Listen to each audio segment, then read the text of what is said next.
Nah, permintaan yang keempat yang sangat baik, yang paling baik, permintaan orang-orang arifin ini tadi. Pertama, minta kepada Allah agar dijadikan hamba Allah semata. Hanya hamba Allah semata. Ya Allah, jadikanlah aku ini hamba Engkau semata. Yang kedua, ya Allah, berikan hamba kekuatan untuk bisa melaksanakan hak-hakmu yang ada pada diri hamba ini. Nah, itu permintaan yang paling baik. Kenapa disebut itu paling baik? Karena kalau itu kabul permintaan kita, ibadah kita satu malam itu sama bernilai ibadah orang yang berjuang fisabilillah 40 tahun. Kalau kita ini bujur-bujur hamba Allah nang sejati, kita mampu melaksanakan hak-hak Allah pada diri kita, ibadah kita satu malam lebih baik daripada ibadah 40 tahun orang yang berjihad fi sabilillah. Nah, maka ini permintaan yang paling baik, afdalud doa, paling afdal permintaan orang arifin tadi.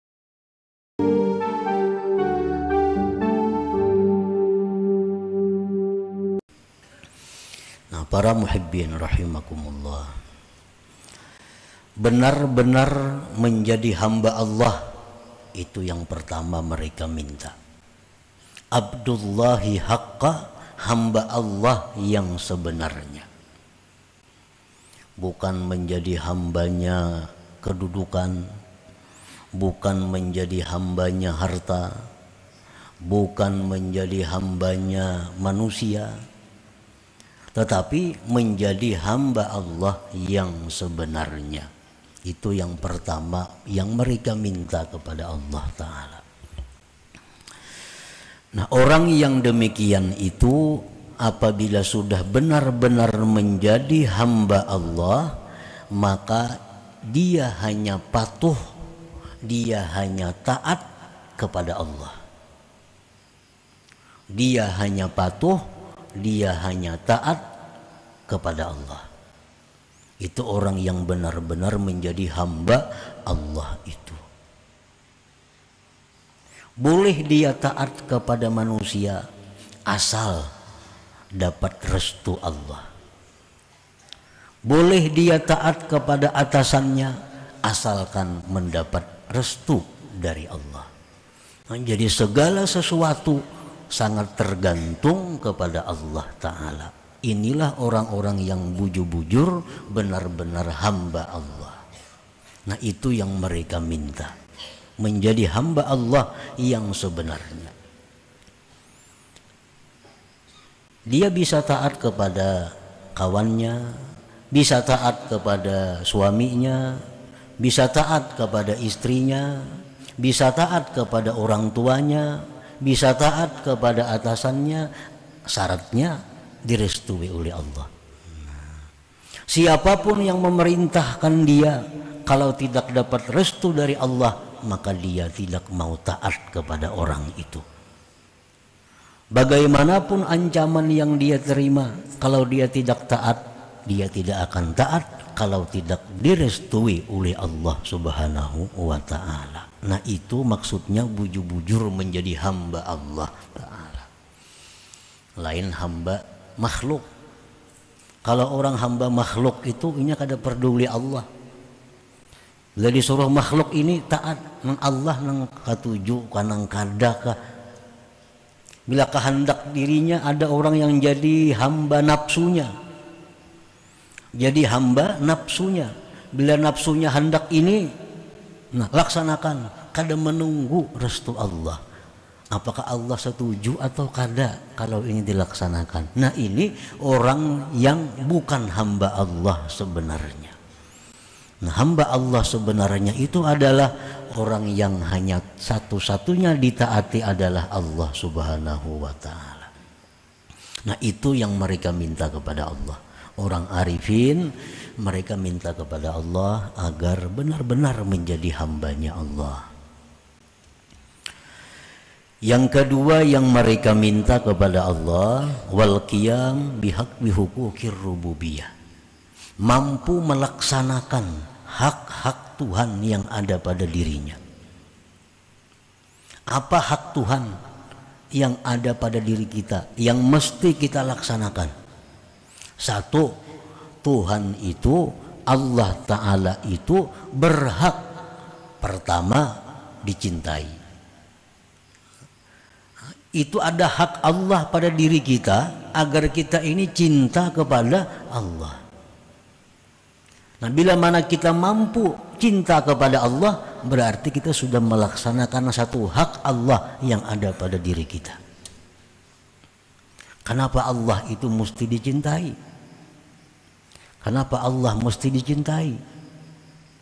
Pertama, Allah itu adalah zat yang maha baik dengan kita. Zat yang maha baik dengan kita. Tidak ada orang sebaik Allah kepada kita. Yang sangat baik kepada kita, yang menyampaikan bermacam-macam kebaikan kepada kita.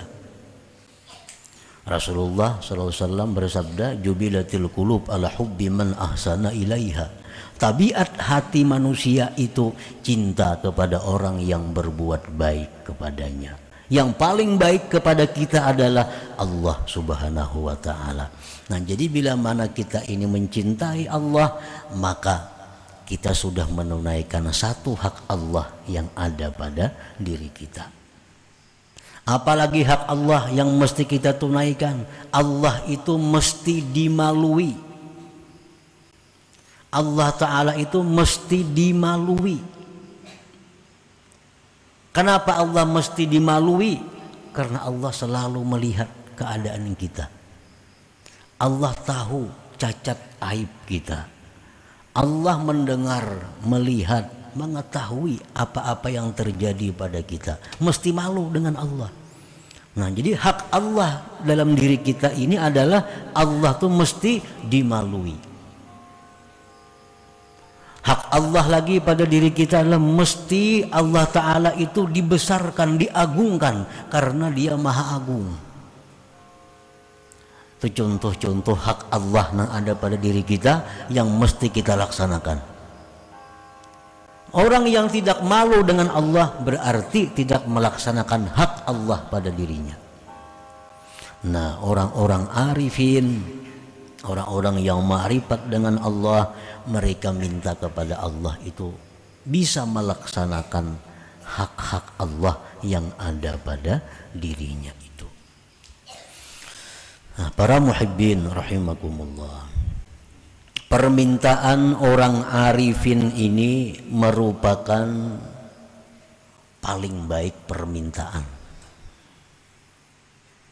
Abdalud doa, ini paling abdal doa. Paling abdal dari sekalian doa itu doanya orang yang arif ini. Permintaannya orang yang arif ini. Dia minta kepada Allah agar benar-benar bisa menjadi hamba Allah yang sejati. Yang kedua, permintaannya bisa melaksanakan hak-hak Allah yang ada pada dirinya. Nah, itu paling baik permintaan. Nah, para muhibbin rahimakumullah, dari keterangan-keterangan para ulama yang telah lalu dapat kita ambil kesimpulan bahwa permintaan atau permohonan seorang hamba kepada Allah itu jadi 4 macam. Ada yang sangat jelek, ada yang jelek, ada yang baik, ada yang sangat baik. Doa yang kita mohonkan kepada Allah, ada yang sangat buruk, ada yang buruk, ada yang baik, ada yang sangat baik. Permohonan kepada Allah yang sangat jelek itu adalah memohon minta kepada Allah sesuatu yang dilarang oleh Allah. Nah, ini permohonan yang sangat hina, permohonan yang sangat jelek. Kita minta kepada Allah sesuatu yang dilarang oleh Allah. Nah, ini permohonan yang sangat jelek. Contohnya, kita minta kepada Allah perkara-perkara maksiat. Nah, lebih jelas lagi contohnya, kita umpamanya menghendaki, ini laki-laki menghendaki bini orang belaki nang dikehendaki ini, lalu minta lawan Tuhan, ya Allah, nah, sarakakan laki bini itu ulun hendak mengawini bininya. Nah, ini contoh permintaan yang sangat jelek. Kenapa? Karena minta lawan Tuhan orang nang rumah tangga bagus supaya diruntuhakan, inya hendak mengawini bininya. Nah, ini permintaan yang sangat buruk kepada Allah. Kalau ini permintaan kabul, ini bukan rahmat tapi istidraj dari Allah, itu lanjuran dari Allah.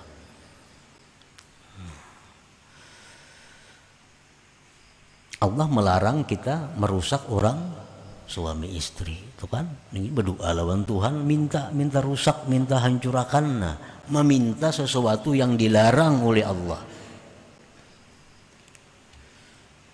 Banyak contoh-contohnya itu.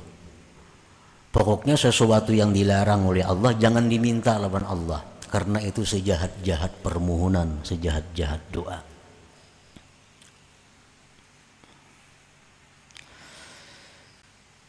Seperti mendoakan orang kafir agar dapat rahmat. Nah, itu sejahat-jahat doa.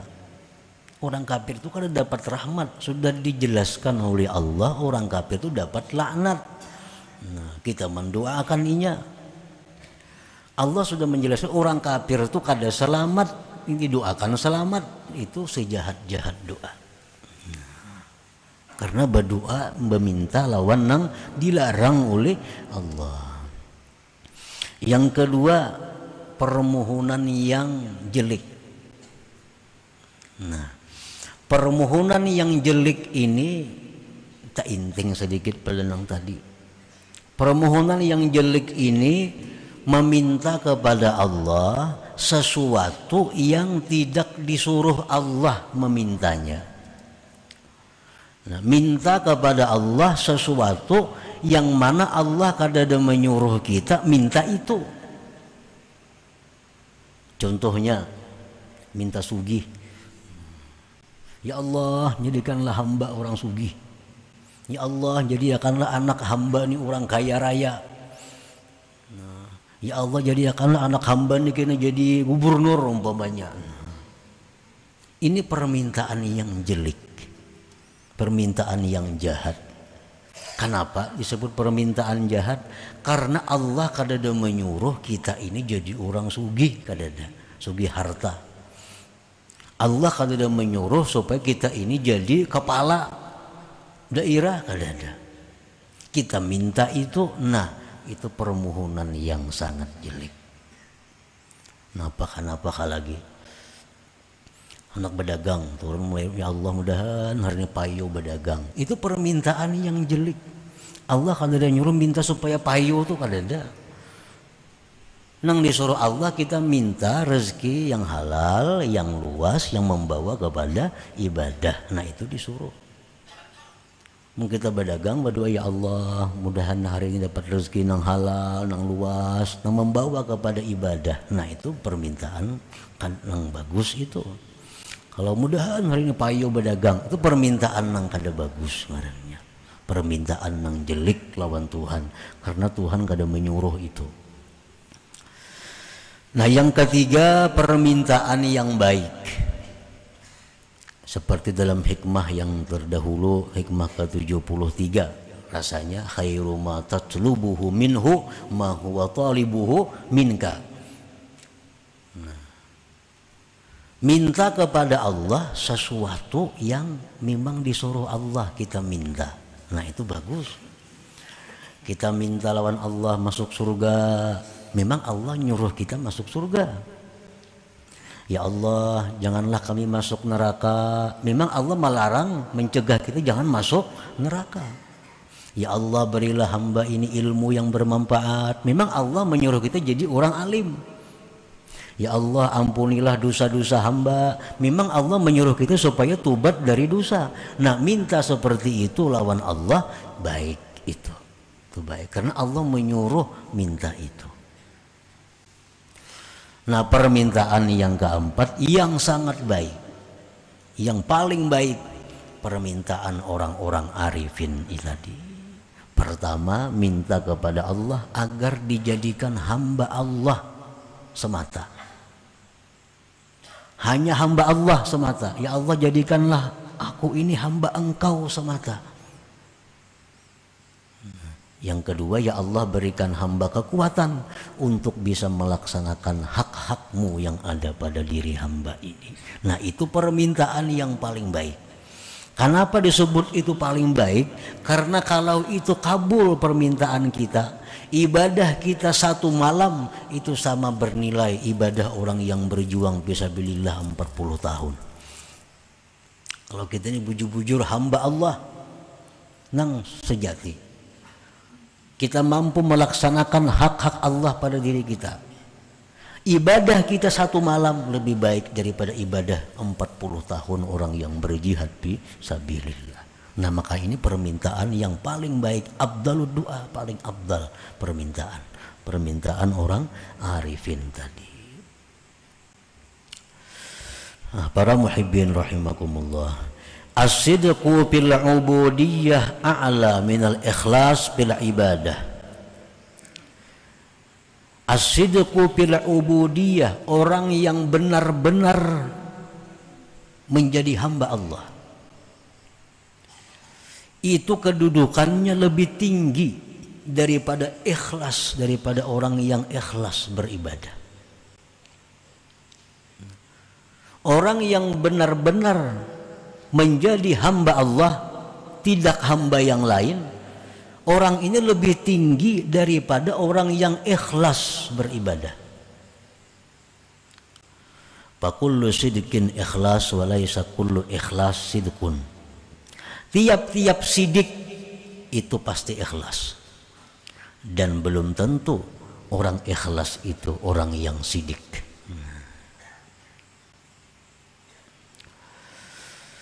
Alladzi ya'malu lin-najati minan nar yu'addu ikhlasan wa kadzalika may ya'malu lil jannah wa la yu'addu sidqan fil ubudiyyah li'anna fihi mahazzan li nafsihi.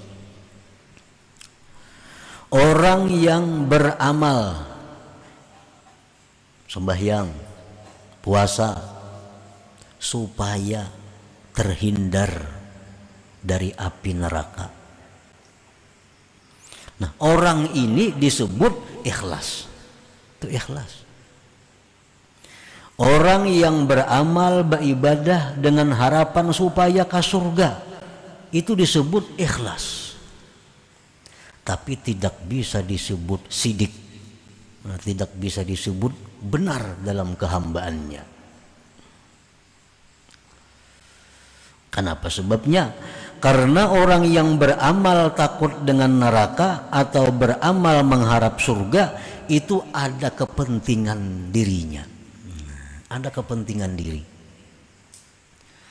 Orang beramal supaya jangan masuk neraka, orang beramal supaya masuk surga, itu masih ada memikirkan kepentingan diri ngarannya. Orang nang bujur-bujur hamba Allah itu orang nang beramal tidak ada memikirkan kepentingan dirinya, hanya semata-mata menunaikan hak Allah Subhanahu wa ta'ala. Nah, itu nang bujur-bujur hamba Allah ngarannya. Wa inna ma sadaqa bil ubudiyyah may ya'malu imtithalan li amri aw ibtigha'a mardatillah aw hubban lillahi ta'ala aw ta'ziman li jalali. Hanya saja benar pada kehambaan seseorang itu orang yang beramal ibadah semata-mata menjunjung perintah Allah. Ini sembahyang kada tahu surga neraka, pokoknya aku sembahyang ini melaksanakan perintah Allah. Nah, ini orang yang bujur-bujur hamba Allah. Atau mencari keridaan Allah. Aku sembahyang, aku puasa, aku bersedekah, kada tahu apa-apa. Yang penting aku supaya Allah senang dengan aku. Nah, ini contoh orang yang bujur-bujur hamba Allah. Aw hubban lillah, Aku sembahyang, aku puasa, aku ini, aku itu semata-mata karena aku cinta kepada Allah. Nah ini contoh hamba Allah yang sebenarnya. Au ta'ziman li jalalih, atau membesarkan kebesaran Allah. Aku sembahyang, aku puasa karena tahu surga neraka. Aku sembahyang puasa karena mengagungkan Allah yang maha agung. Nah itu contoh-contoh orang yang beribadah yang benar-benar hamba Allah subhanahu wa ta'ala. Nah nang macam itu nang diminta oleh orang arifin kepada Allah subhanahu wa ta'ala. Nah, para muhibbin rahimakumullah. Auhallah ila Daud alaihi salam anna awaddal awidda ilayya man abadani bighairi nawal walakin liyu'tiyar rububiyyata haqqaha. Allah Ta'ala berwahyu kepada Nabi Daud alaihi salam bahwa kekasih yang paling terkasih, ujar Tuhan, kekasihku yang paling terkasih adalah orang yang beribadah kepada aku tanpa mencari upah, tetapi dia beribadah kepadaku hanya untuk menunaikan hak ketuhanan yang ada pada dirinya. Ini bujur-bujur orang yang dikasihi Allah subhanahu wa ta'ala. Inya beribadah semata-mata menunaikan hak Tuhan. Kenapa ikam sembahyang beratus rakaat, beribu rakaat? Aku cinta lawan Allah Ta'ala. Nah seperti itu. Aku senang dengan Allah Ta'ala. Ini kadang memikirkan upahnya, kadang memikirkan balasannya. Tapi yang dipikirkannya adalah ungkapan cintanya kepada Allah dengan ibadah itu. Wafiz Zabur, tersebut dalam Zabur, man azlamu mimman abadani li jannatin aw narin law lam akhluq jannata wala nara alam akun ahlan an uta. Tersebut di dalam Zabur, tidak ada orang, ujar Tuhan, yang lebih zalim daripada orang yang beribadat kepadaku mengharapkan surga atau terhindar dari neraka. Tidak ada orang yang lebih zalim daripada orang yang beribadah kepadaku mengharapkan surga atau neraka. Jikalau aku tidak menciptakan surga, jikalau aku tidak menciptakan neraka, apakah aku ini tidak patut untuk disembah?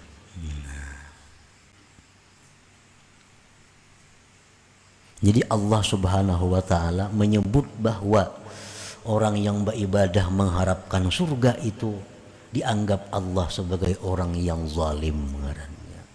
Zalim itu macam-macam tingkatannya. Tingkatan yang paling tinggi syirik kepada Allah, itu zalim paling besar. Nah, halus-halus tuh banyak juga ngarannya zalim itu. Nah, Allah menyebut orang yang beribadah kepada Allah mengharap karena surga itu dianggap Tuhan zalim. Sebab apa? Ujar Tuhan jakanya kadaku ulah surga amun disembahnya aku. Nah, orang-orang yang bujur-bujur hamba Allah itu kadang mau macam itu. Nah, itu yang diminta oleh orang-orang arifin tadi. Marra Isa alaihi salam ala ta'ifatin minal ubbad wa nahalu faqalu nakhafullah wa narjul jannah faqala lahum makhluqan khibtum wa makhluqan rajautum wa marra biqaumin akharin kadzalik faqalu na'budu hubban lillah wa ta'ziman li jalalih faqala antum awliyaullah haqqan ma'akum umirtu an ukim. Nabi Isa alaihi salam lewat berjalan. Nabi Isa memang ketujuh berjalan. Ngarannya Al-Masih jalan bertamuan sekelompok orang beribadah kurus awak katuhukan kalawasan beribadah. Jadi Nabi Isa napa ikam nih beribadah sampai berkurus-kurus awak? Ujar mereka, kami beribadah nih wahai Nabi Isa, kami takut dengan neraka. Kami takut dengan neraka. Ujar Nabi Isa, makhlukan khibtum, makhluk yang kamu takuti. Kan neraka makhluk yang kamu takuti. Nabi Isa tinggalkan kelompok tadi. Nabi Isa terus berjalan lagi, bertamu pulang sekelompok orang majelis beribadah kurus awak. Jar Nabi Isa ikam beribadah kurus awak, ngapa garang beribadah? Kami hendak ke surga bang mati. Jadi kami beribadah lawan Tuhan. Jar Nabi Isa makhlukan rajautum, ikam mengharap makhluk juga ngarannya. Kan surga makhluk juga. Nabi Isa tinggalkan lagi kelompok tadi. Jalan Nabi Isa. Ada pulang sekelompok lagi orang berzikir kepada Allah. Kurus awak sama kurusnya lawan tadi. Jadi Nabi Isa apa itu lawan Tuhan berzikir sampai berkurus awak. Ujar mereka, na'buduhu hubban lahu wa ta'ziman li jalali. Karena kami cinta kepada Allah dan kami mengagungkan Allah, kami berzikir kepada Allah. Nah, karena kami cinta kepada Allah. Ujar Nabi Isa, antum awliyaullah. Kalian inilah wali-wali Allah Ta'ala. Haqqan ma'akum umirtu an ukim. Aku diperintahkan untuk berdiam bersama-sama kalian ini. Nah gitu nilai sebuah ibadah. Zikirnya sama, kurusnya awak sama, kurus juga awak. Tapi nasa ekung kurusnya karena takutan neraka, nasa ekung ini kurusnya karena kehendakan ke surga. Ini kurus karena rindu dengan Allah, karena cinta dengan Allah. Itulah aulia Allah, kekasihnya Allah Subhanahu wa Ta'ala. Dengan itu Nabi Isa disuruh bergabung, berkumpul dengan mereka itu. Nah, para muhibbin rahimakumullah. Qala Abu Hazim rahimahullah, inni la astahi an a'budu li thawab wal iqab fa akunu kal abdi su illam yakhaf lam ya'mal wa kal ajiri su illam yu'ta lam ya'mal. Abu Hazim rahimahullah berkata, aku sungguh malu bahwa aku beribadah mengharap pahala atau takut daripada siksa. Maka jadilah aku seperti budak yang jahat, jika tidak takut tidak beramal. Jika kada takut kada beramal. Dan aku tidak mau seperti buruh yang jahat, jikalau tidak diberi dia tidak bekerja. Nah jadi itulah inti daripada hikmah yang ke-77 ini, bahwa orang-orang yang arifin mereka minta kepada Allah agar benar-benar menjadi hamba Allah yang sebenarnya. Orang yang beribadah hanya menjunjung perintah Allah tanpa ada memikirkan balasan imbalan yang diberikan oleh Allah Subhanahu wa Ta'ala.